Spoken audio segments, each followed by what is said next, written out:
د نړۍ هر غافل په اذان ویښوم زه بلال خوب ولی جهان ویښوم زه بلال خوب ولی جهان ویښوم. السلام علیکم ورحمت الله وبرکاته.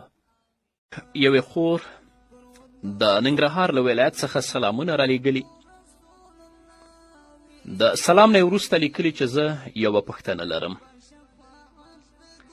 پوښتنه مې دا ده چې زما زړه ډیر سخت شوی دی، زړه مې په هیڅ چا درد نه کوي، هیڅ غم ته غمګینه کیږم نه، په غم او په خوشحالۍ کې په یو حال یم او هیڅ وخت مې په سترګو ژړا نه راځي. د دې لامل او د دې سبب څه شی دی؟ په دې کې شک نشته چې ګناه د مسلمان زړه سختوي او کلکوي. همدارنګه ګناهګار انسان په زړه کې تیاره مومي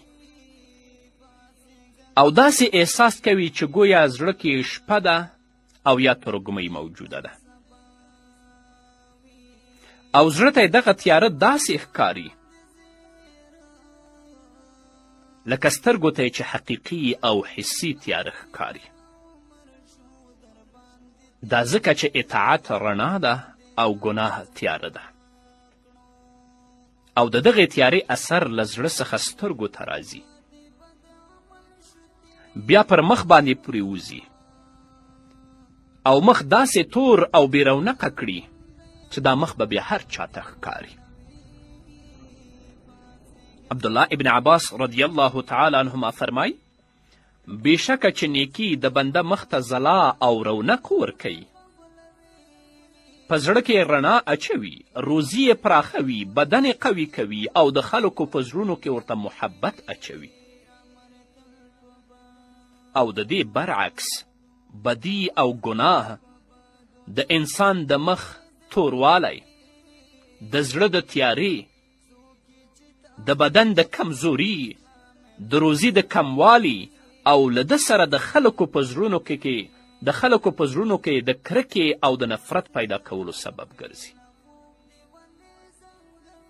نو کله چې د انسان د زړه تیاره زیاته شي نو پریشانی او حیرانتیا یې هم ډیره شي. کله چې د انسان د زړه تیاره زیاته شي، زړه سخت شي، هغه نه د غم احساس کولی شي او نه د خوشحالي،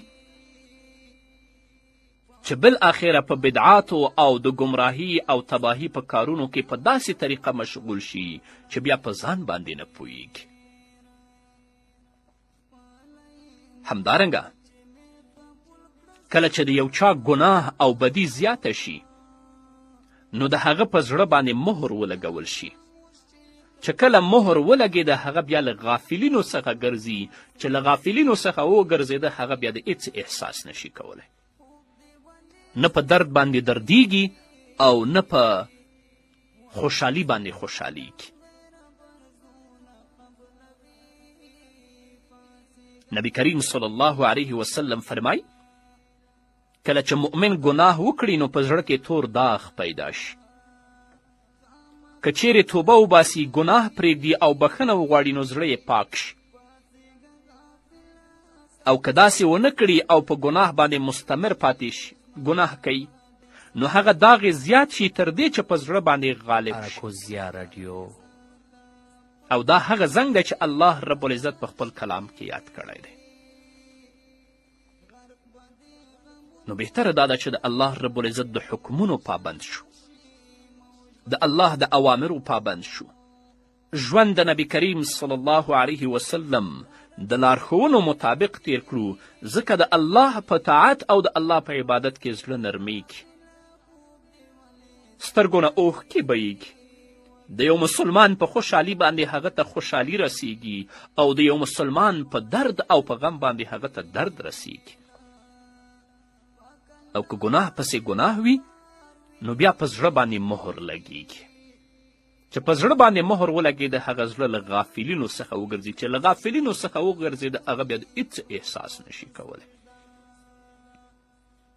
یا چې ګناه وشي په زړه باندې تور داغ لګیږي. که توبه یې ویستله الله ته رجوع وکړه هغه تور داغ به الله پاک کي. او که ګناه پسې ګناه و نو ټول زړه به تور شي. چې زړه تور شه هغه به څنګه د خوشحالي او څنګه د خفګان احساس وکړي.